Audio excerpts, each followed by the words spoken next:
Welcome to Things That Matter, featuring Farm to Market, caring for kids, and age-reversing health. It's all coming right up on Things That Matter.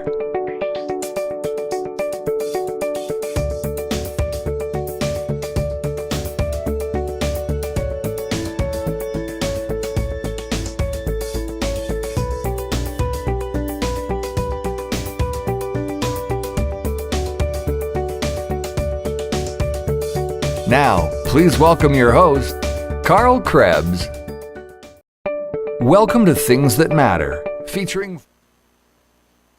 Well, good evening for November the 7th, 2 days after a historic day in the United States, as we see a shift in politics in the United States. And tonight on Things That Matter, we would be remiss in talking about how this change in the administration down south that's going to take place in January is going to affect us here in Canada. So for my guests that are going to be coming on, talking about the farm to market, Harry Siemens is going to be talking from his experience, having connected with a lot of people already to find out what is it that we should be concerned about. Do we have any real concerns at all?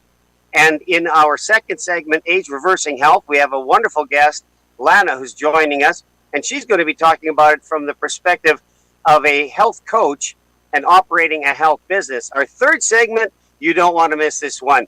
John Euler is going to be with us. He is an esteemed, well-recognized, licensed professional counselor out of the United States. And we know there was talk. President-elect Trump spoke briefly about some of the aspects about education and about the sexualization of kids and so forth. But in his announcement of who he's going to appoint to look after that, we want to talk to John Euler and get his professional opinion on how he sees this is going to impact all of the areas that concern us when it comes to caring for kids. But let's get the show started right now with Farm to Market. Welcome to Farm to Market, featuring an in-depth look at how the Canadian ag industry and Canadian farmers alike are faced with a variety of challenges in an ever-changing liberal Canadian agricultural landscape. Now, here's your hosts, Carl Krebs and Harry Siemens.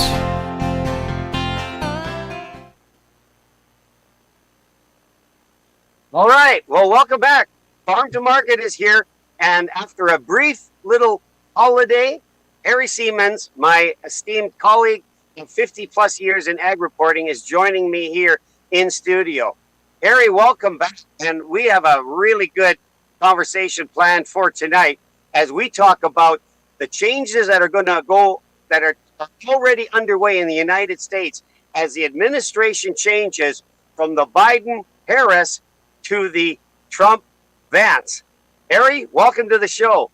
Yes, and you know something already that's happened that is getting people totally upset is that he's appointed his chief of staff, Susie Wiles, the co-chair of the whole campaign, and it's the first lady chief of staff in the U.S. government.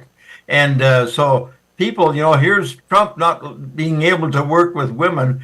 Who does he appoint his co-campaign chair? And so, you know what? That's a real good start. And in Pennsylvania, they turned over another Senate seat. David McCormick beat the incumbent of 3 terms. And that was just announced before we came on. So the reason, you know, as we've talked a lot about this in the last day and a half, 2 days, you know, it's not that I want to get into the politics, but at the same time, you can't help it by what has been going on and what's happening, especially, you know, with the way he won this thing, 312 electoral votes.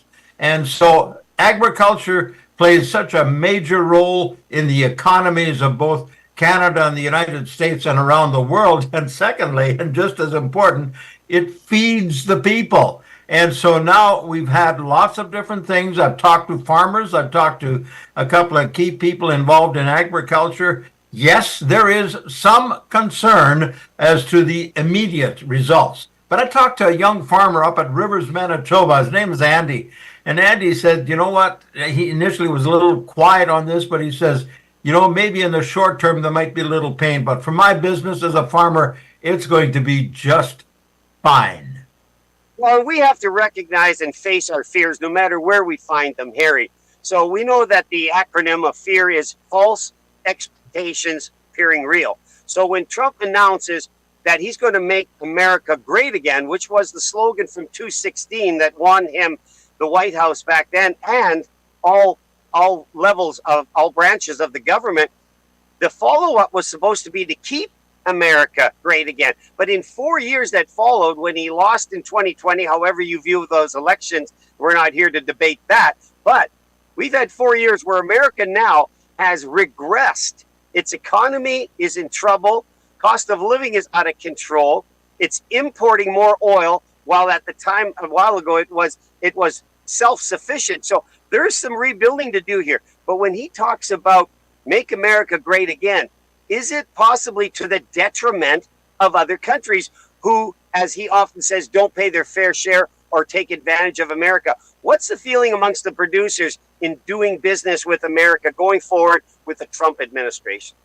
Well, that's exactly. Gunter Yoakum, who's the president of the Wheat Growers, we used to call them of Western Canada, now it's the Wheat Growers Association, and he farms up at Ely, Manitoba. And the interesting thing about Gunter, he immigrated to the United States from Germany with his folks, and his mom and dad were farming. So he understands some of these things. So his initial reaction was, yes, we're concerned.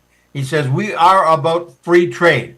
But at the same time, he says, just as important, far more important about what Trump is going to do or not do is what will we do with our federal government? How will we respond to some of these things? So he says he puts on a 10% tariff. Well, you know what? You and I know it's not going to be 10% on everything coming in. It'll be negotiated. And that's really what Gunter Yoakum was all about. We have this trade agreement between Mexico, United States, and Canada. And we want that free trade to keep going across the border both ways. But one of the other things that I said right off the bat when this happened, the whole aspect of protectionism. We may have tariffs and we may have those things, but the out and right protectionism that was starting to really happen as far as farm products, live pigs and live cattle and so forth, and it wasn't actually happening, but it's on the books as far as the U.S. government is concerned. So I believe that whole aspect of protectionism is going to take a different light. It's not going to be so much protectionism, but you know what? You scratch my back, I'll scratch your back, and let's keep this thing going forward. Well, that is a great segue, Harry, because, you can fear Trump, the man who has a tenacity to pursue what he wants and finish it and complete it. He's the guy that gets things done. But there's Trump, the businessman, who has negotiated deals all his life from when he told his father, I want to build over there in Manhattan, not over here where Fred Trump was building. And he took it on and he reshaped the skyline of New York. Trump is an influencer, but he's a businessman, Harry. So in business, we know there's a book I read one time. You get what you negotiate, but you have to negotiate. So Trump, the businessman, enters the arena. And I think that's the confidence in the American people that they've got a healthy, strong negotiator to make fair deals. Fair deals work both ways, Harry, right? Totally. And that's exactly what I've been saying. And that's what Gunter Yoakum totally would understand and say is that we've got to go in both ways. And the other thing that gives me lots of confidence in that things will move forward the right way is the representation right across the United States. He's got 72 million people. He's going to pick, instead of letting his ego do the picking like it did back in his first term, he's going to let his brain and the people that are there do the picking with him. And it's not going to be trying to get this person in, getting that person in. They're going to get the best person, and people will see that is the best person, whether it's the agricultural secretary, whether it's the health person, it doesn't matter. They will make sure they get the right people at the right place Well, I totally agree with you because he has a reputation for attracting the best of the best. Take a look at who was stumping with him. But one of the most successful and still, I think, on and off it switches, the wealthiest man in the world and a genius mind of Elon Musk. He had him on the campaign trail. And I was listening to an interview with Trump and Tucker Carlson just before the election, and he said he's learned from 2016 who's smart, who's not, who's trustworthy, who's not. I think the second term is going to bode well with the experience. And I'll tell you one thing, if there was a president that had more obstacles to overcome, where more people were interested in his demise rather than his success, he learned a lot out of that. And I think he's going to attract, like you say, good people. And that's what's going to make the difference. And I think I would agree with you. There's probably going to be a little less ego this time in it because he knows he's attracting good people. So for the producers looking at it saying, okay, could be, maybe some version, maybe some of that, maybe some of this. But in the end, they think there's the potential to negotiate with Trump. But what's the concern for the producers on this side of the table, on the Canadian side of the table? I read that interview that you had with Gunther, and he listed some concerns there. Yeah, yes, and absolutely. Number one, the tariff. If we've got to deal with a 10% tariff on grain going in, what did he say? He said something about not only will it affect the bottom line of farmers in Canada, but it's also going to affect the food price in the United States because we trade so much with the Americans. So that is a concern. But as we've already discussed, I think we'll be able to bring that concern down. And then, of course, costs. Like we get, all the farm machinery. If the dollar keeps going up, it's a little, it just costs more money to do the kinds of things we want to do on the farm. So I think we have the concerns. I think the biggest concern that Gunter is, and if you read that part of it, he says, we have to make sure we have the right people with the right minds and the right motives negotiating from Ottawa and to be ready for Trump when he comes or whoever comes to go negotiate. Exactly. So on our side of the fence, our side of the 49th, we have very imbecilic people that have been functioning in high capacity places that have responsibility that have shown themselves to be anything less but capable. When we look at the fact that we have this duopoly on the railroad system and that both railroads could be in a strike position at the same time, I think it speaks to the fact that Canada can be its own worst enemy in doing business with anyone in the world. Well, as Gunter said, it doesn't look, like where are they? When we had these issues, where were the people that could have made the difference earlier instead of giving us all the hullabaloo and stuff? It's like, Sylvain Charlebois says, or somebody else made the comment, we're going to have to make sure that we're going to have people so we can get rid of some of this socialistic crap, so to speak, and start to deal with it. But, it's going to be interesting to see how will Justin Trudeau, handle some of these things.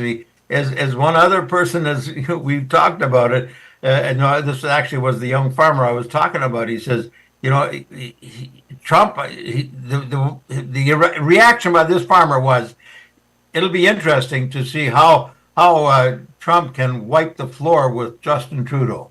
And, Well, you know what? Let's liken this to a sports analogy. I know you played hockey. I played a little bit. I played more soccer than hockey. If you got to send somebody in there to lead the team and you want your top performer, I don't know if Justin Trudeau, Mr. Fancy Socks, cuts the mustard.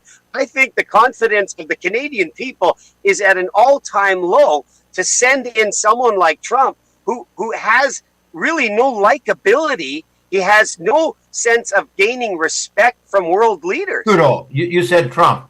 You meant Trudeau. Sorry, Trudeau. Thank you. Of course, no, very much the opposite with Trump. But you got Trudeau, who has tried to endear himself to people, but has found himself alienating himself. I think Justin Trudeau is one of the least respected leaders in the world today. So God help us, and I seriously mean that. We need capable people to come in and make that presence at the table and take the respect that we need. You know, my experience with guys like Trump, that I have no experience with him, but power players, if you're in front of one, you have to earn your way at that table. You have to earn your way to the table. Isn't that right? Otherwise, they keep you at the kids' table. I just as an aside, I remember going on with Charles Adler on a CJOB 1 hour program. And Charles, I was in the studio with him. And the first 10, 15 minutes, he came at me with both barrels. And he was a great broadcaster, but he had his biases just like I do as mine. But he kept going, and when he turned the mic off and went into a commercial break at 15 minutes into the show, he says, Harry, you're a professional. You know, I handled every one of them, didn't let them intimidate me, but I had to earn my keep. After that, we could tell the story, you know. And that's exactly what I was talking about. You know, yeah. You've got to have what I often say, the courage of your convictions, Harry. I think you know what that means, that you truly know what you believe, why you believe it, and you're going to stand your ground. Because as we started to talk about, there is an imminent threat. At least it might be a veiled threat. It might be where Trump is asking more than he expects to get. That's a power move in negotiating. But I still believe, and this is where I think we could probably agree, he's still the businessman, and he wants to do a business as America doing business with the whole world. So it's going to be interesting. The position that President-elect Trump is now in, he's the president of the most powerful country in the entire world. You know, if it was anybody else, you know, if he was in it to make brownie points, he's been there. He's done that.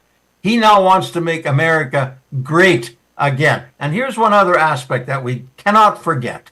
When that bullet almost killed him, Trump realized that there was, for sure, and he knew that before, but he recognized and gave God the credit for sparing him. And when he made his opening remarks, when accepting it, when he realized he would be the next president, he gave again God the glory for being there and sparing him. And the humility with which he has come on, I believe, is a sincere humility, because he doesn't need to convince anybody. He's been elected, a landslide. So now moving forward with all the people that are there praying for him and making sure that they do it the right way, that to me gives me another real great confidence in that they will do the right things. Will they do all the right things for us as Canadian farmers? Probably not. But at the same time, let's make sure we respect where he's coming from and not try to, you know, finagle our way into different things. And I have strong faith in the agricultural community in Canada that we will do the right things. And if we do the right things and come with sincerity, he will do the right things too. So I believe a little pain for long-term gain is really where we can put it at. Well, yeah, you know, when he entered into the political scene, not being a politician, and he admits that I'm not a politician, I'm a businessman, which I think was the impetus for people to say, hey, let's try a businessman instead of a politician, you know, but he opened up the North American Free Trade Agreement, which had been a sealed, done deal many years ago. But he did it because it was, in his estimate, and I guess it was truly bias, because countries negotiated with them, because ultimately, I think, in some way, everybody wants to potentially do business with the biggest economy in the world, correct? Totally. That's exactly it, so, especially when it's right next door. So he's coming at the table saying, I know you want to do business with me, but these terms have to be fair. And I think, you know, I believe in win-win situations. I think I followed Warren Buffett for a long time as he, you know, I read his book, his biography. He always believed that everybody could win, that there didn't need to be a winner and a loser, that both parties could win. And that's what his success was, that he always advocated that people could win. In a similar way, I think a business person knows can't get everything, but he can get most of what he wants and possibly everything he needs. Like the wants and the needs are different, right? Yeah, and you're absolutely right. But just something else that Gunter, spoke to. I asked him the question, and that had to do with the Bill 282 that's in front of the Senate right now. The one that where if it passes as is, it protects supply management and any trade agreements we make with anybody else puts supply management aside. Mr. Trump is not a supply management person. So Gunter did say that as much as we love our dairy industry, as much as we appreciate the dairy farms, right now supply management may be a little bit rocky going forward because Trump will not negotiate with Canada if he has to put supply management to the side. So hang on, I don't want to move past that too quickly. For our readers, you and I might understand supply management, but let's put it in the context of why it's not good, because clearly it's a concern, right? Can you just flesh that detail out a little bit more? Supply management, we have it for dairy, we have it for poultry, chickens, eggs, and turkeys, and so we've got to, and it's there. It's a supply management. We have a quota system. Are we talking about the quota system here, essentially? Totally. It's a quota system, and it's a cost of production formula. Right now, the price of milk by the Canadian Dairy Commission has dropped 0.023 cents a liter. Why? Because the cost of feed grains has also come down a little bit. So now the cost of milk to the consumer drops a tiny bit. But at the same time, we've got a lot of good dairy people that are making lots of money. Not only that, and Gunter also said, they put a price on the quota. Initially, they weren't going to. Now they can take that quota and go to the bank. But at the same time, it keeps the cost of the price to the consumer a bit higher. And so it'll be interesting to see what will happen. Like we have, and they were going to have this system to keep so many of these producers in business. Well, it's dropped just like everybody else. It really hasn't done anything to keep dairy producers in. We have a great dairy industry. I'm not here to put it down, but it may need some revamping, and I'm not exactly sure. All I'm saying is, Mr. Trump is not going to take kindly when Canada starts to negotiate and say, oh, yeah, but Trump will say, but what about dairy? What about cheese? What about milk and so forth? We'll see what will happen. Okay, so we got a little more than 9 minutes left here, and I want to touch on that because there's a fear of American dairy, particularly milk. You might have seen some posts people have put up. What is the reality of the American dairy products? Actually, what are the dairy products that are entering Canada right now? We would have some yogurt. We would have some cheeses maybe, but not any milk. There's absolutely no milk that can come into, and that's the law. Like we cannot bring in any milk, any of these things from any country. We are a border unto ourselves when it comes to dairy products, chicken, and eggs. And so that's what keeps the price up. And so that's been the biggest challenge. Like on one hand, we have grain, we have pigs, we get cattle going back and forth. The border, there's no quota system, there's nothing. It's a straight business deal between packers, producers, whatever it may be. But dairy, milk, and cheese, and the specialty yogurts, it's really a come see, come saw kind of thing. You can bring in a bit, but not much. Okay, so let's turn our attention for the remainder of our time to the big farm bill that has been stalled in the U.S. And I believe it's stalled in the Senate, which now, of course, flipped to red. So let's talk about that, because that bill has been hijacked, I think, by the climate change people.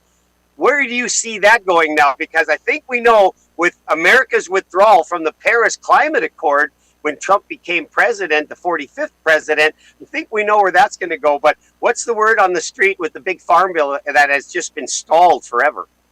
Well, the agricultural organizations, especially the National Pork Producers Council, they've been really pushing the government. Look, we need this, so they keep, continuing it temporarily.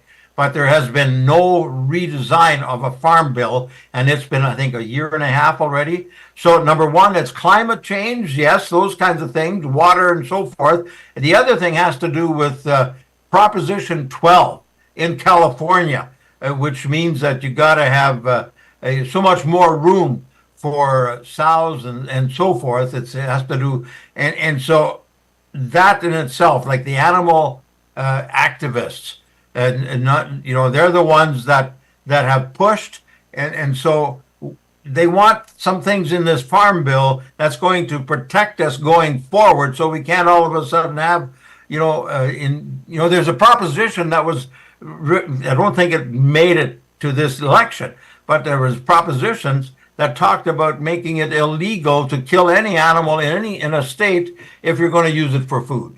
And okay, does that farm bill have any implications to Canada? I guess because we've talked about it in other programs.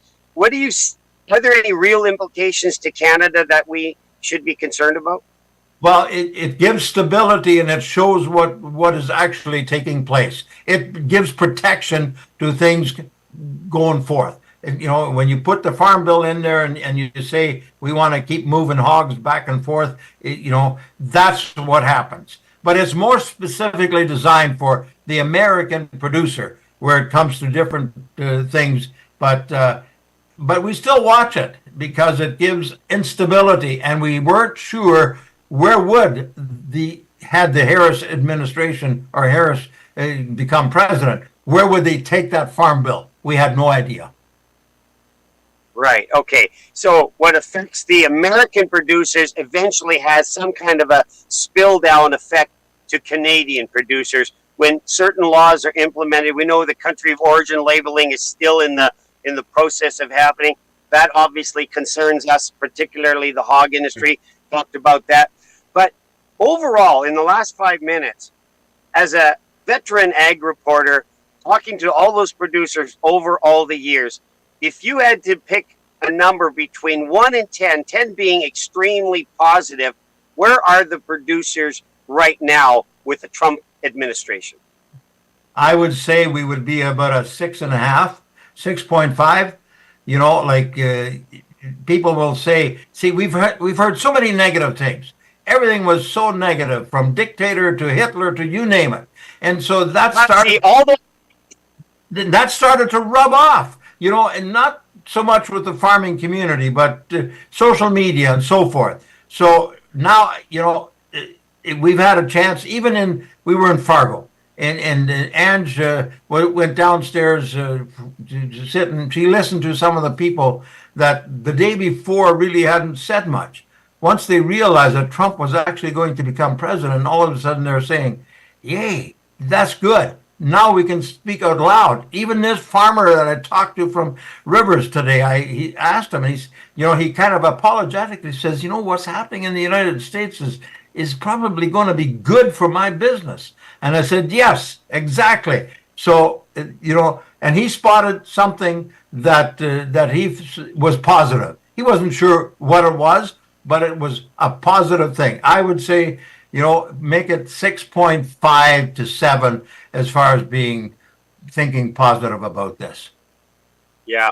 So, you know what? You just look at the last 4 years, and you're old enough, I'm old enough to remember Ronald Reagan when he campaigned the first time for the White House. He asked the people of America, he said, here's the question in terms of who you're going to vote for. Are you better off now, 5 years later, than you were 4 years as opposed to 4 years ago? The answer to that question clearly is going to indicate how you should vote. And in all sincerity, he said, would you give me a chance? Because he knew where America was. We saw 4 years of what Biden did, and it's got to be nothing less than a disaster. If you really encapsulate it, everything has gone that should be down, and everything that should have went forward seems to have gone backward. So I think overall, Harry, when we look at it, safe to say people are optimistic that something good is going to happen. Is that fair to say? The last 2 minutes are yours, Harry. Well, I'll just repeat a little bit of some of the things. If you look at the representation across the country, that's a big thing. That's a real big thing. The aspect of faith. Where Trump has absolutely admitted that I'm not. I wouldn't be alive today if it wasn't for God Almighty. And so, and that's a step forward. On the other hand, business, business, and business. And that's what Trump loves to do. When I first saw him come on the scene, and this was 2013, I said, you know what, he's the guy. And people said, well, what are you talking about? Well, I just said to myself, if a guy can build 100-story buildings all over the world, it says he's got to be doing something right. Yes, there's a lot of personal things but you know what? His family is with him. They were standing there with him, working hard to get him reelected. So all of those things are pointing to a real positive. And you know what? It's business, and let's make sure we have the right people, the right attitude to move forward and negotiate. As my motto says, a positive mental attitude to encourage, serve, and inspire others will motivate you to do your best. And that's exactly the way I see Trump administration moving forward. And that's Siemens says. Well, as always, Harry, you said it absolutely perfectly. Thank you so much. We're probably going to revisit this in the weeks and months to come. Lord willing, and the creek don't rise, we're going to be talking here at Farm to Market, and we're going to be seeing what differences he's making. But thank you so much for your insight, and time is a precious commodity. I thank you for sharing your time with us here tonight. God bless you. We'll see you here next week, Harry. My privilege. All right. Well, that was a great discussion with Harry Siemens of Siemens Says. Harry's opinion is sought all over the place. You can catch him on CJOB and all kinds of other places. But as we get ready to go into our next segment here of age-reversing health, we're going to be talking about the implications, again, spill-out effect of what's happening in the U.S. with this change of leadership and affecting our health industry. So without further ado, here is Age-Reversing Health. You're invited to come be our guest November 1st in Vancouver for this information-only event at the Executive Hotel Vancouver Airport to see the most advanced technology. Welcome to Age Reversing Health, where we discuss ways to help you go far beyond just surviving this life, with practical and proven solutions to literally turning the clock back on aging so you can live your best life. Live younger for longer. Now, here's your hosts, Carl Krebs and Judy Friesen.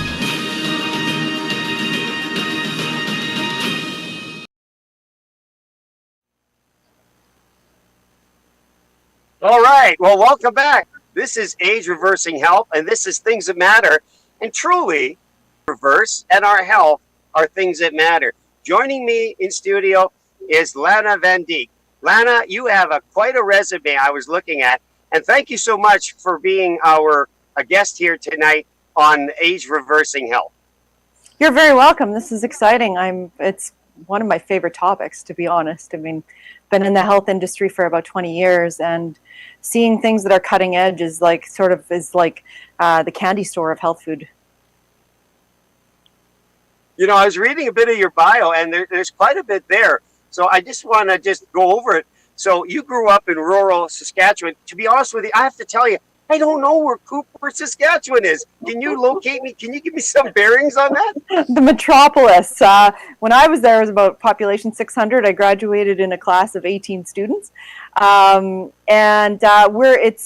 is about 45 minutes northeast of Regina. So hop, skip, and a jump out of the big city, So, yeah.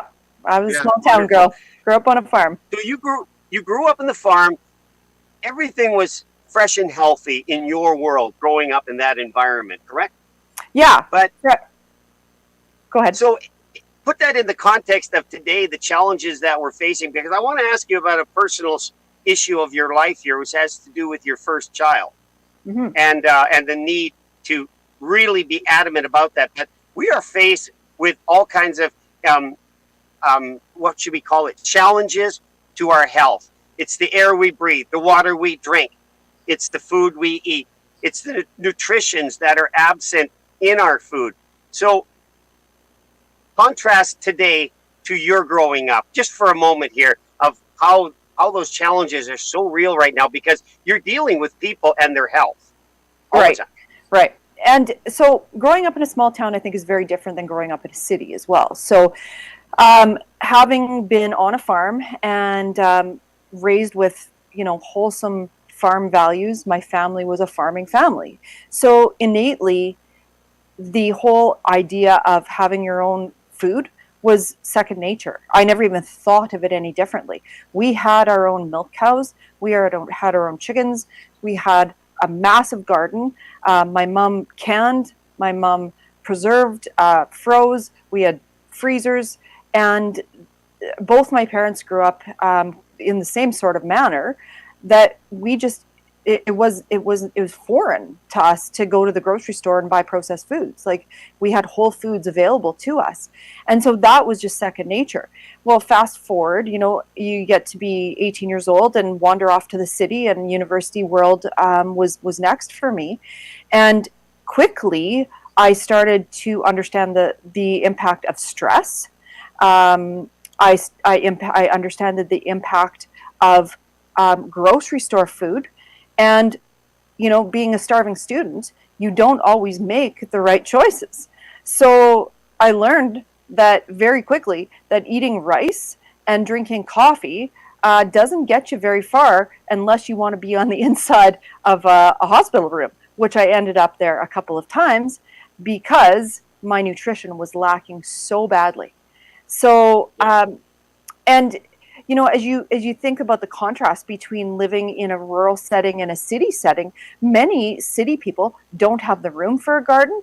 They haven't been raised in the same way that I was blessed to be raised, where I knew how to, I at least had the, childhood skills of how to raise a garden and how to put things in a canner and, those sort of things. But not everybody has that kind of background. So you are really victim to the grocery store. And unless you're thinking about your health, it can be a very sterile, weekly or whatever routine trip that you get stuck in a rut, and you go through aisle number 1 and pick those 4 things, and aisle number 2 and pick those 6 things, and all of a sudden it becomes a mundane, empty experience that results in mundane, empty food that enters your body and provides you with zero nutrition, zero health, zero energy, and guess what? Zero future. Now, let's fast forward a little bit more, because I'd love to have more time with you, and we'll probably have you back. But you are the founder of Body Fuel Organics. There's a saying that sometimes our greatest passion is out of our deepest pain. And I was reading over your biography of your first child and some challenges that your child faced with a weak immune system. Is that safe to say, where you sort of delved into health and how you could obviously help your child, and then through that process find yourself in the health business? Is that a quick synoptic view of how that happened? Pretty much. I mean, doesn't everybody who gets caught up in health open up a grocery store? Like, that's sort of what happened. It's an interesting story, to be honest. So my oldest daughter, her name is Hannah, and I was I was in my mid-20s when I had her, and I knew something wasn't quite right, because the kid got everything. It was like we couldn't escape anything. And it was nothing, thank goodness God blessed us with a really, good health, but also with a curious mind, because I knew something wasn't quite right. So I did your textbook, young mom, follow the lead of the allopathic system. I ate my yogurt. I, pounded down milk because I was supposed to. I took the commonplace prenatal vitamins, And what resulted was a child that really was lactose intolerant. She couldn't tolerate gluten. She couldn't tolerate any kind of um, synthetic dyes, synthetic preservatives, sugar, which it makes sense. And by the time she was 3, I think there was 1 year that she was on antibiotics 9 times in 1 year. Well, as a young mom, I just felt that that wasn't right. There's something wrong here. And so I went against the grain. At that time, started to do my own research and found whole foods, whole organic foods. And I was like, what have I got to lose? My doctor joked with me one time, and I didn't think it was very funny. He joked with me that we should pay rent at his clinic. I took offense to that. I was like, nope, you don't know who I am, and this is not going to fare very well. Thankfully, he was one of those doctors that was very open to conversation, and so the conversation did evolve into what natural health really was, and is there a possibility? So I actually took the bull by the horns, and it was after 1 ear infection. I thought, no, we're gonna do this the natural way, and I opted for homeopathy, and every natural remedy that I could possibly think of to get this child through this terrible pain of ear infection. And it was like I was through one that empowered me to go, okay, we got through one instance, we can get through another. And, the world opens up when you really start to look at natural health from a perspective of, I am now empowered instead of I am a victim of.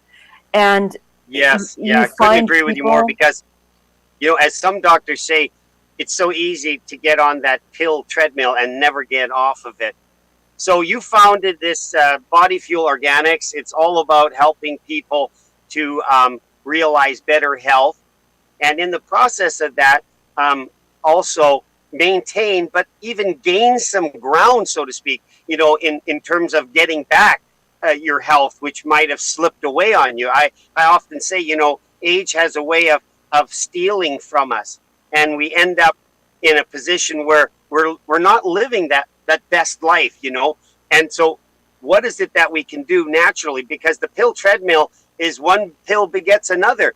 And as much as I have respect for doctors, I'm pushing back on the pill, model, that kind of medical model. So when you look at your business now, and you consider what you're doing, talk about the shift that you made recently, because you came onto a product that you hadn't heard of before in your 20 years. It must have shocked you to think, why didn't I know about this? Because I know some of the people that you follow, and we'll talk about that later. But what is this product that you discovered that has just sort of reshaped your business and your mindset, I think, too? Is that fair to say? Mm-hmm, absolutely. Well, the realm of possibility just opened up wider. Like, it really, really opened up wider.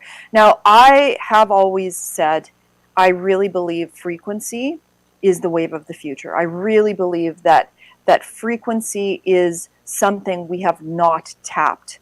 Little did I know that somebody tapped it already. And so light is frequency. And so having that curious mind that I've always had, that's one thing. I will always be an open book. I am willing to entertain just about anything and let it just ruminate in my brain until it takes a landing spot. And that's really what the LifeWave biophotomodulation patches did, was they found a landing spot in my brain enough that I needed to pay attention to it. And someone introduced you to this photolight therapy that is realized in the form of a patch produced by a company called LifeWave, who must have been a shock to find out they've been around 20 years as well. Like, this wasn't news. This wasn't a new company, a new fandangle.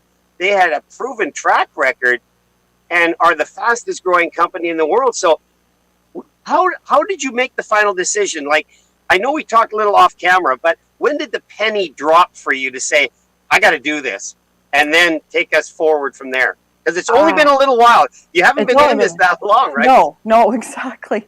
Yeah, it really did take me by surprise, to be honest. And, I think that when you actually have a personal experience and you can see it, and it happens before your very eyes, and that childlike wonder sparks again, and that belief in possibilities is reignited within you. And that's really what happened. Now, it caught my attention because I was given it all starts with information, right? And that's, I always tell people they need to do their research. You need to look into things, find the information that you need to find, and if you can, find it from a trusted source. And that's where it came from for me. So lo and behold, I'm sent a video, and the likes of, Stu Peters, Michael Jaco, and I knew Michael Jaco's background is as a Navy SEAL, and so that caught my attention, and that really was the spark to allow me to dig deeper. And when I started digging deeper, of course, the curious mind wants you to look at both sides of the equation. You want to look at, could this be? And let's look at seeing if there's some holes in it. Well, the longer I researched, the less and less holes that I could even find. In fact, I couldn't find the holes.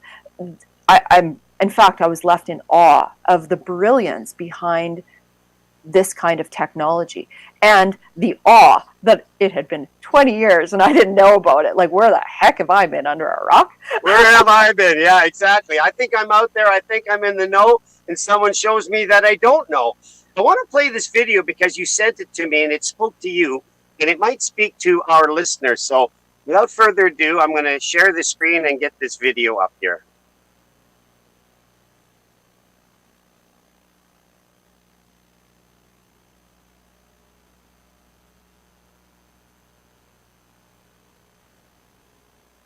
One pause here, 1 minute. We're going to get the sound up here too. Sorry. Let me get the sound as well, because without sound, it's pretty boring. Let me get it back up here. All right, let's get the sound up. And now let's go to that video again.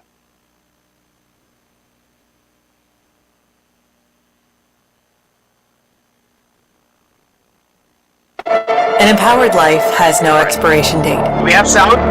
We're all created to do incredible things. Like conquer summits, catch big waves, and live our passions. As time goes on, our bodies begin to show signs that things just aren't as they used to be. Our energy levels decline, sleep patterns shift, and recovery slows. But our bodies are masterpieces of design, holding the potential to bounce back better than ever. With X39, we achieved something remarkable in the field of wellness and regenerative science that others could not. By utilizing LifeWave's unique patented technology, X39 uses light to elevate GHKCU, a copper peptide known to support overall health and wellness. Unlike traditional light therapy, which requires external light sources, X39 uses the body's own infrared light to naturally increase vitality, enhancing the body's flow of natural energy. For improvements in strength, stamina, performance, and overall health and well-being, with the simplicity of an affordable, non-invasive, non-transdermal patch. As we age, levels of these life-enhancing elements, which are associated with wellness and longevity, begin to decline. LifeWave invested 10 years into stem cell research, which resulted in over 70 patents. X39 was born to bring to the public a product that could support wellness in an entirely new way, supporting the production of younger, healthier cells with wearable light technology. Becoming a powerhouse is easier than you think. Harness your body's natural potential to maintain youthful energy and vitality, because life comes at you fast, but it doesn't have to pass you by. Live long, live well, live young. Be the light with LifeWave X39. LifeWave.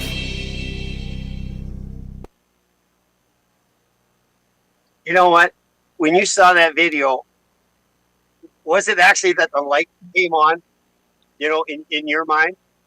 Yeah, and you know what? The thing that I love about that video, and the thing that still gives tingles up my spine, is I've preached about this for many years, and it's like we all have gifts to offer this world, and there's one thing that limits us from giving the gift of us to the world, and that is our health. If you don't have your health, you don't have anything. You can't give of yourself if you don't have your health. And I've said that over and over and over again. And then when I saw that video, I'm like, wow, they are speaking my language. Imagine the world with a whole bunch of people that could give their greatest gifts to the world. What a beautiful place it would be. Well, yeah, like the song comes to mind when you say that. What a wonderful world. You know, if we can give help, but more importantly, because it's now being proven that we can actually turn back the clock. This gets us into another realm altogether, because for the last 17 years, LifeWave has had a really tenacious focus on turning back the clock. So talk to us about that as far as it pertains to your business and your experience. So I think a lot of the natural health world focuses on homeostasis of where we are right now. You know, let's not lose more of the bone density. Let's not lose more of the collagen. Let's maintain. And we don't even talk about, well, let's prime our body to be 20 again. And that doesn't even enter the conversation of the natural health world, is reversing. Is it too far out there, Lana, that people think, no way, it's just a movie. I saw that movie, The Holy Grail and all. Yeah. Well, it's nothing we've ever been exposed to, much less. I mean, we've heard the words, this regenerative medicine, but we've seen it, yes, in sci-fi movies, like freezing bodies so that you can, re-enter the world. I'm not much of a sci-fi movie person, but I do like The Matrix. I know the process starts with crypto, but I don't know the rest. Yeah, I'm not a sci-fi either, because I want to deal in reality. I'm kind of a meat and potatoes kind of person, but it is real. It is happening. The pictures don't lie. You've seen the pictures too. The pictures don't lie, but you know what? Even if you just see the pictures, it is yet another experience when you are right up front and you watch somebody come in pain. You put some patches on them that look like little itty bitty band-aids, and they walk out like they're 20 years younger. Now that is mind blowing. Let's we've got a few minutes left. I want you to give me your best story in 2 minutes about what you experienced that just keeps you going and saying, LifeWave is real. I'm going to be continuing to offer it to my clients. Tell me a story of 2 minutes or less that something happened when you applied a patch to somebody. Okay, first of all, you're challenging me because there's more than one. All right. So maybe I'll give it, yeah, which says something, right? So my mother-in-law is near and dear to my heart and was in a lot of pain.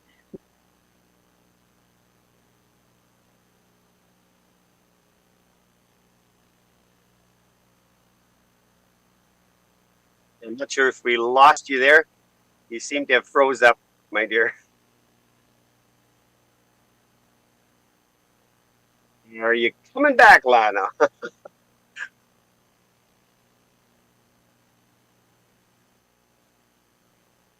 Yeah. Well, we're waiting for Lana. She may have to exit and re-enter. These are some of the challenges we face in doing these shows, online. But Lana, if you can hear me, perhaps exit and come back in, and we'll admit you back in here. But right now, you're frozen. But off air, I spoke with Lana, and I have a lot of respect for this young lady because she has battled her way through personal challenge with her child, and has been working in an industry that in many different ways hasn't garnered the respect that it should. And I have to be careful what I say here, because I, for one, was a skeptic of a lot of this holistic stuff. I really wasn't a true believer. But when I came into contact myself with the LifeWave company and its product, and I experienced for myself what Lana was trying to tell us about a patient of hers, her mother-in-law, you can't help but try it yourself. And Lana just messaged she's trying to get back on, so we're going to wait for her. But seeing is believing, and the testimony of people is the most powerful thing that is propelling this product through the market right now.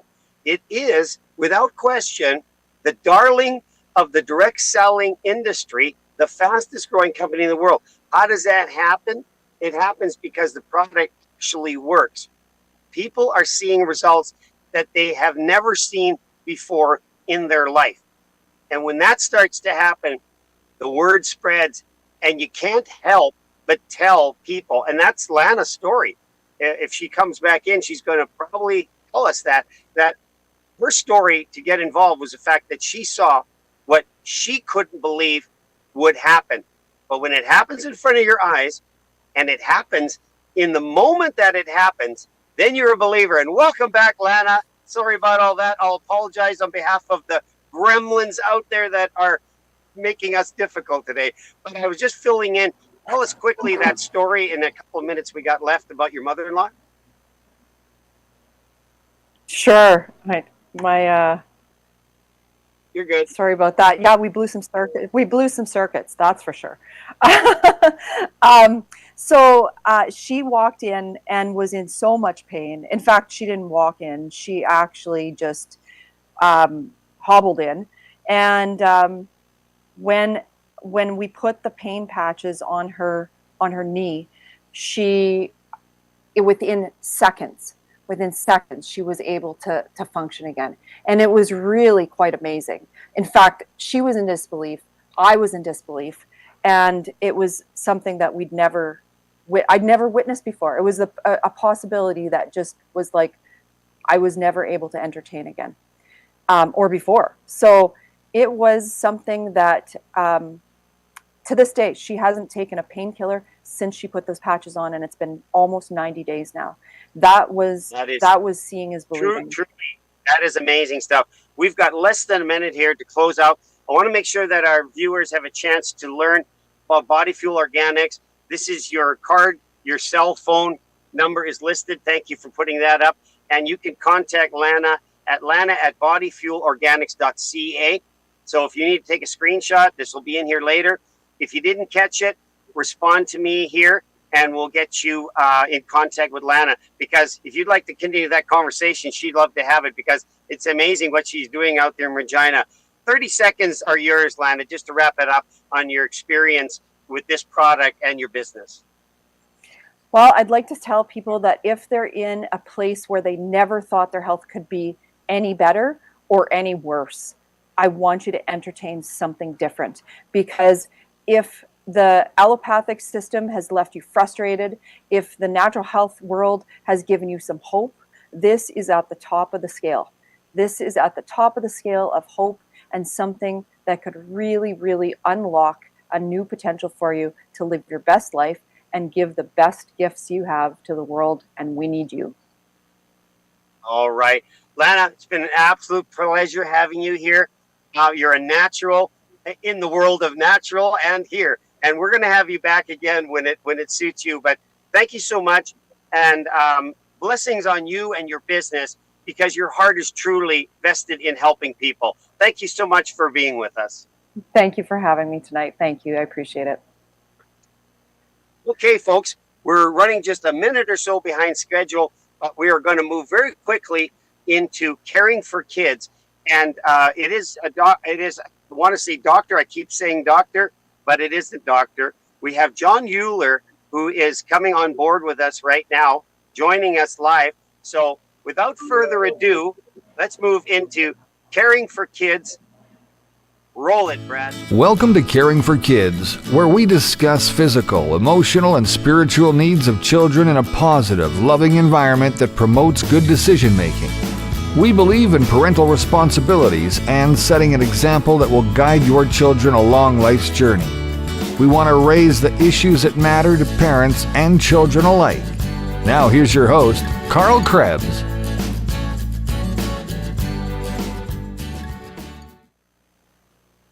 Welcome back. It's November 7th, 2 days after a momentous event occurred in the United States. And we're not going to talk politics, but we are going to talk about perhaps the ramifications of a change in leadership in the United States. And joining me right now is John Euler, who's a licensed professional counselor and has a really good eye on what's happening with our kids in the United States. John, thank you so much for your time. Welcome to the show. Carl, it's a pleasure to be with you. Thank you. You know, I've heard a lot about you and what you're trying to do.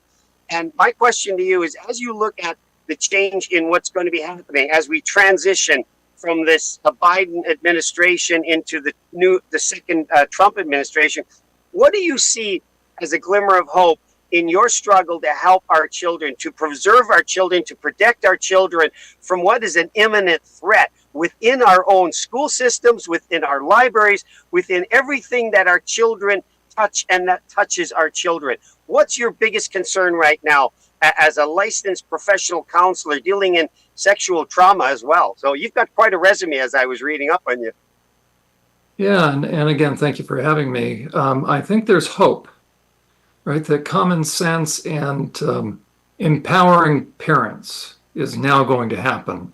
It was happening before the Biden administration because you have a very different philosophy, right? And you all in Canada, really around the world, there's a couple of things that are very clear. Either people care about protecting kids, vulnerable women and children, or they don't.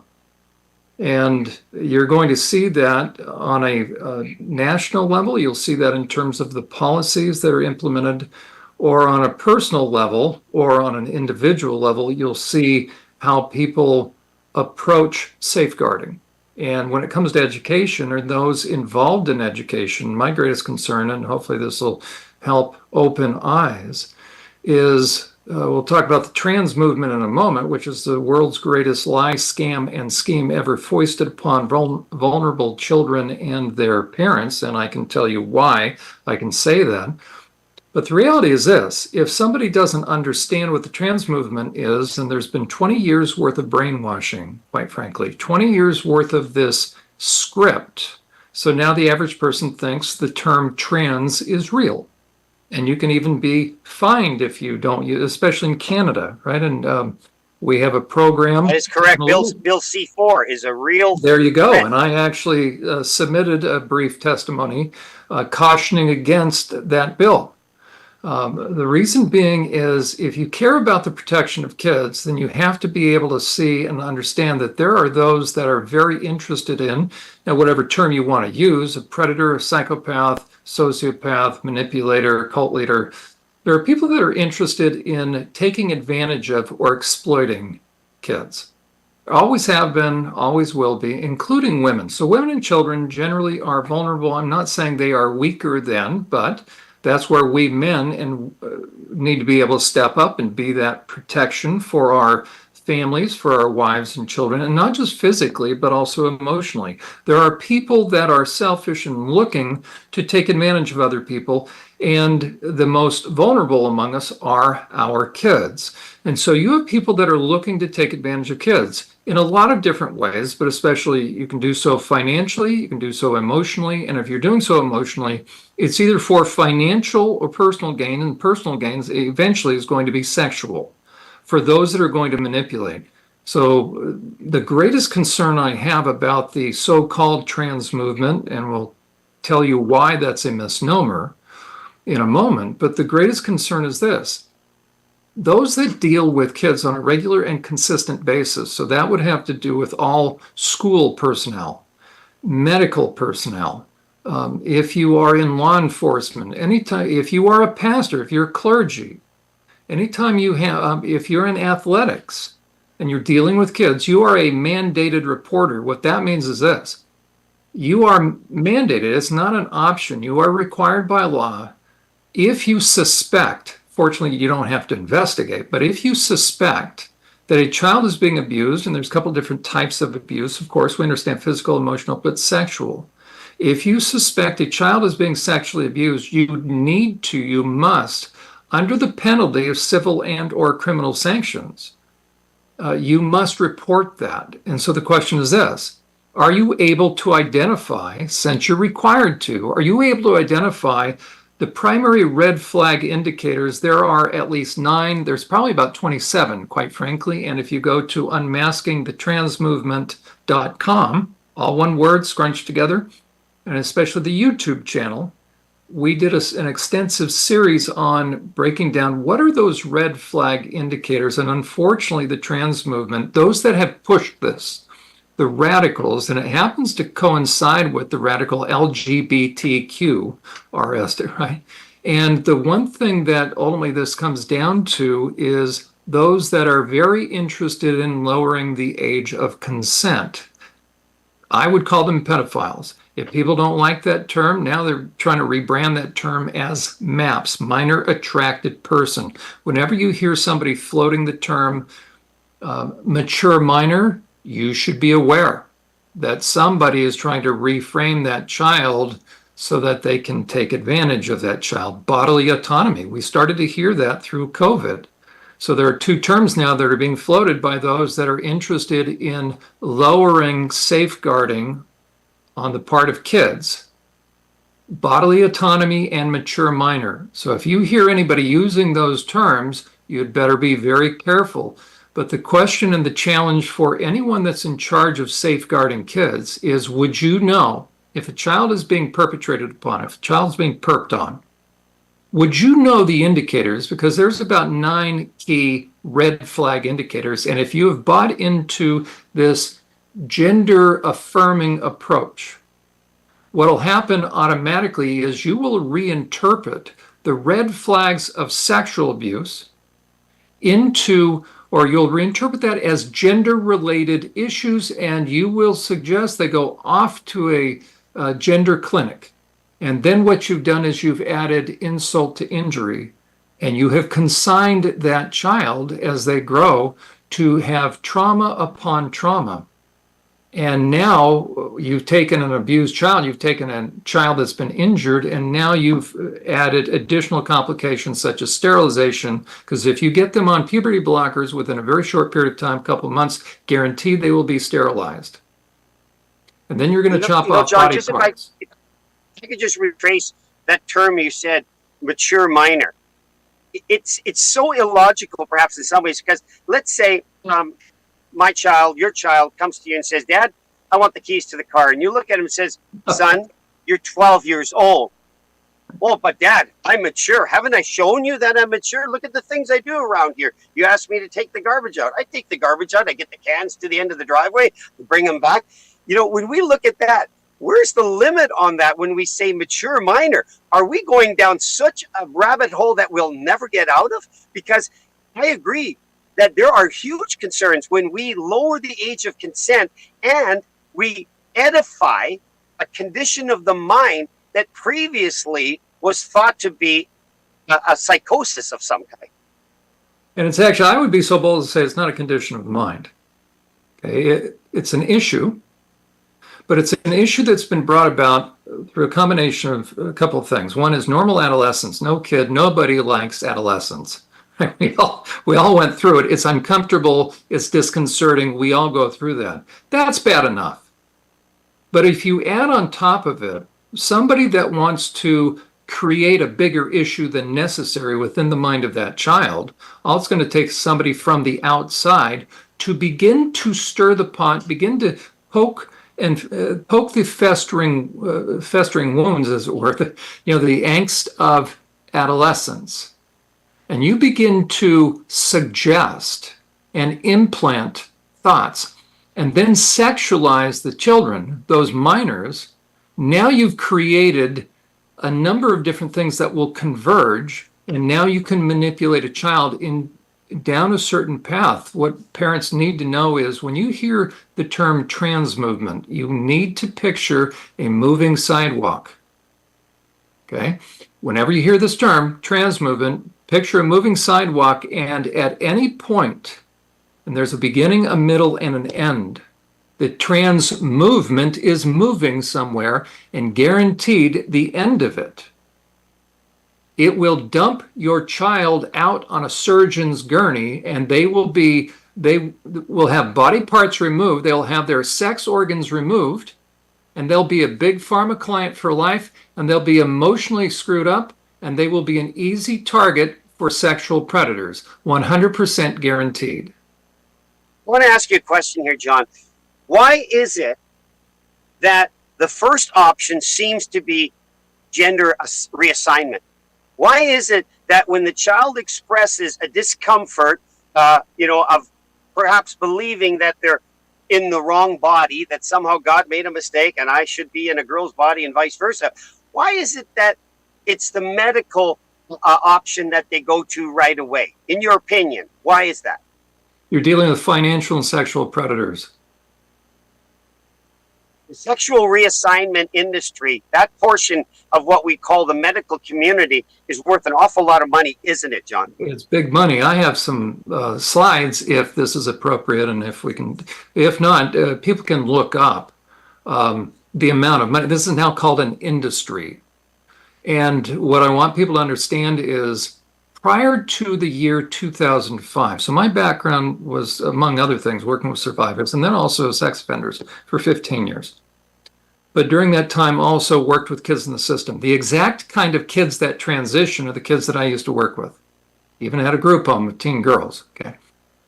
Prior to the year 2005, myself and my colleagues, and in the field of mental health, psychology, whatever term you want to use, those of us that deal with people on a professional basis, there were 0 cases. It had never been heard of. Never in any of the graduate college textbooks. 0. Why? It didn't exist. Why? Nobody had thought it up. Why? Because nobody had sat around a table, so to speak, and tried to figure out, how can we pull a fast one? How can we pull, in a way, pull the perfect crime? Now, let me qualify that.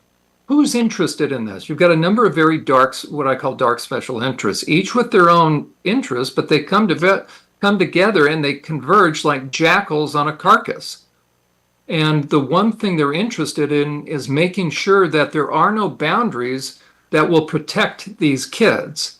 So you have big pharma, you have the banks, there's a lot of money to be made in this. You have big medical, as it were. You have those in the alternative lifestyles that are interested in grooming kids. You have education, you have Planned Parenthood. There's big money in that. Why? Because they're one of the largest purveyors now of puberty blockers, which is interesting. They used to be for women, but now they've left women in the dust, and now they are pro getting men into women's spaces. Because if you're going to do a sex change on a guy, guess where he's going to go? And then you have, again, additional other dark special interests. The ones I'm most concerned are those that are focusing on sexualizing kids. So that's everything from social media. You have OnlyFans. Of course, you have Playboy. You have Pornhub, which I think now had to get rid of about 93%. It's in the 90s of all of their videos, because the facts are they were of minors underage. Okay, that's what happens when primarily the male mind goes deviant, and this is what's very important for parents and good people to understand. You know, you mentioned the porn industry, and boy, my mind is just fired up right now. We can recall certain nefarious characters that surface, serial killers, famous ones. Here's a story about Ted Bundy. People know Ted Bundy, good-looking guy, could probably get any woman he wanted, but that wasn't his goal. In the final days of his life, he was incarcerated. He was facing the death penalty. He made one request, and that was to speak to Dr. Dobson of Focus on the Family. And that interview was so dark. And Dr. Dobson asked him, Ted, where did it start? He says it started with pornography. And then it just get worse. And I had to have a higher and higher dose, an inoculation that would take me to a new level. We've been playing with this for years, haven't we, John? Right. As a matter of fact, without pornography and its influence in a lot of different ways that come at the kids, videos, online material, and then peers and other individuals. Without pornography, the trans movement fades away. It is a sexualization of kids. If you hear a child, and this is ubiquitous all throughout the internet, all throughout TikTok or the different online platforms, not so much TikTok, but some of the other ones. When the detransitioners, those kids that are detransitioning, coming out of this stupor, as it were, they'll inevitably talk in terms of some of the influences. And I have yet to find an exception you'll eventually hear them say, well, I knew I was bi or bisexual when I was about age 10. Okay. As a mandated reporter, that should raise a red flag. That means we have a 10-year-old who says they're bisexual. What does that mean? Prior to the age of puberty, a child, unless influenced from the outside in, will not have a sexualized thought like adult sexuality. So that means what? You have out of the mouth of these transitioners proof positive that somebody groomed and perped upon them. You actually have a confession that Absolutely. you have a duty to act upon. Absolutely, you do. And that's why we need to be so concerned because these red flag indicators, the very first one that anybody used to know is, let's say you're talking to a girl, let's say a teen girl, let's say either middle school, junior high, grade 7 or 8. And let's say this child says, and it could be younger, says, I hate being a girl, I wish I was a boy. What's the very first thing that used to and should come to our mind? This child's being perked on because the child thinks if I wasn't a girl, he wouldn't be touching me. But now what do we say? Oh, well, off to the clinic you go. And no child's going to come right out and say they're being perked on. They're going to drop hints. What are some of these hints? Well, these are the indicators. You're going to see statements such as that. You're going to see discomfort with their sexuality. So they want to cover up. You're going to see eating disorders. You're going to see self-harm. You're going to see anxiety, depression, what's called bipolar or manic depression. You're going to see mood changes. You're going to see personality changes, shall we say, and a lot of these, the more severe a kid has been perked on, there is what's called dissociation. A child will a young person will split off, as it were, will kind of go away on the inside.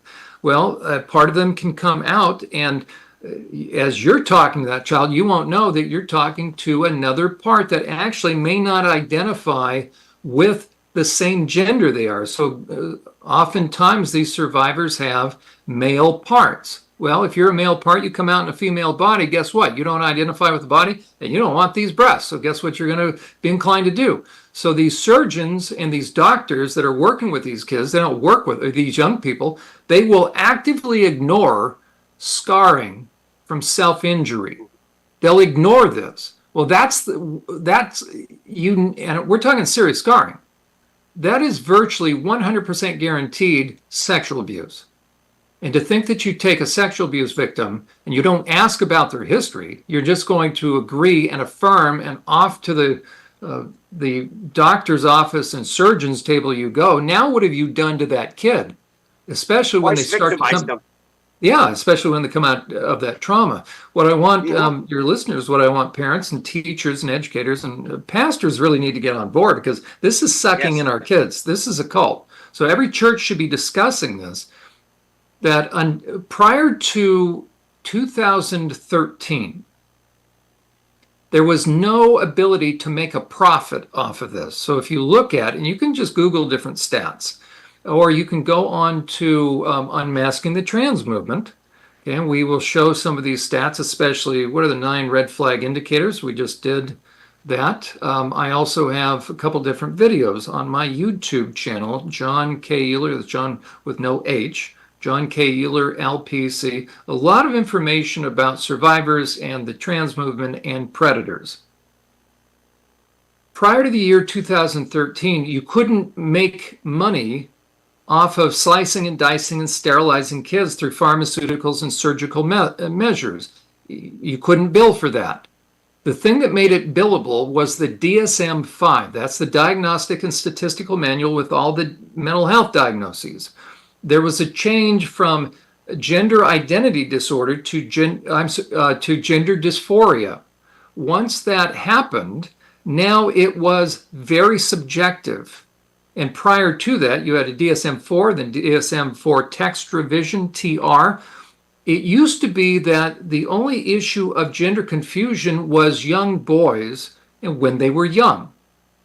That's when we as therapists would see them. But then you went from the DSM-4 to DSM-4 TR, text revision, and suddenly it included adolescents.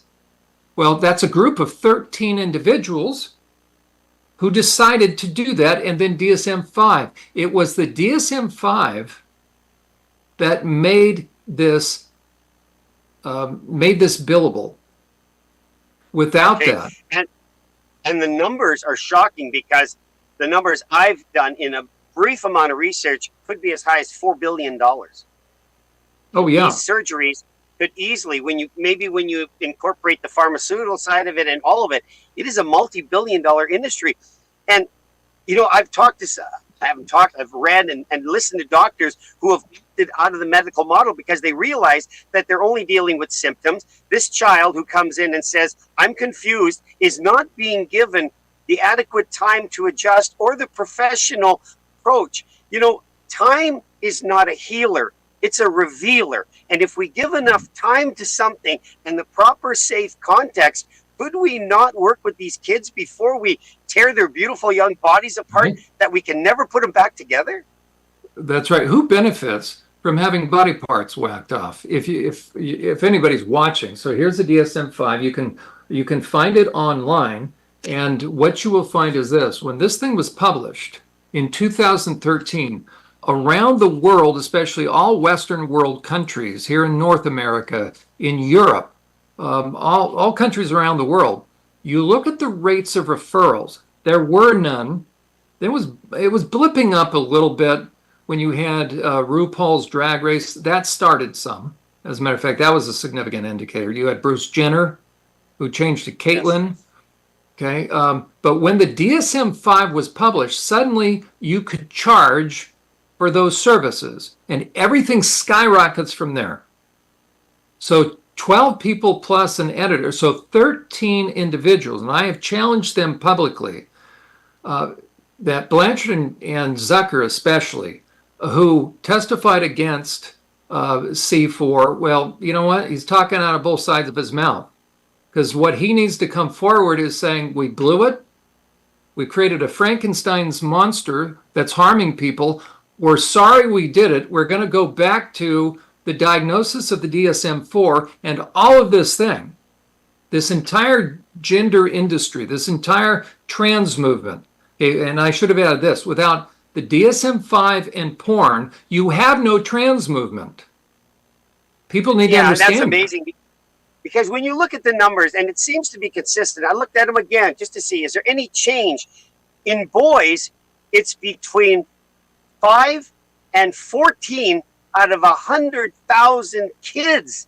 And in girls, it's less than that. It's around 3 out of 100,000 that say they're experiencing this sexual dysphoria. Those numbers are not a movement, John. It's a small sliver of the child that needs help, and they're crying out. And I truly believe you've hit the nail on the head, that they are being perpetrated upon, and we're not looking for those signs. We're rushing right past it and saying, you know what, let's get them into the operating room. That's right. And we don't want to believe that adults would be that way. Well, the same thing in Germany. How did Germany become Nazi Germany? Just a number of years and the human heart.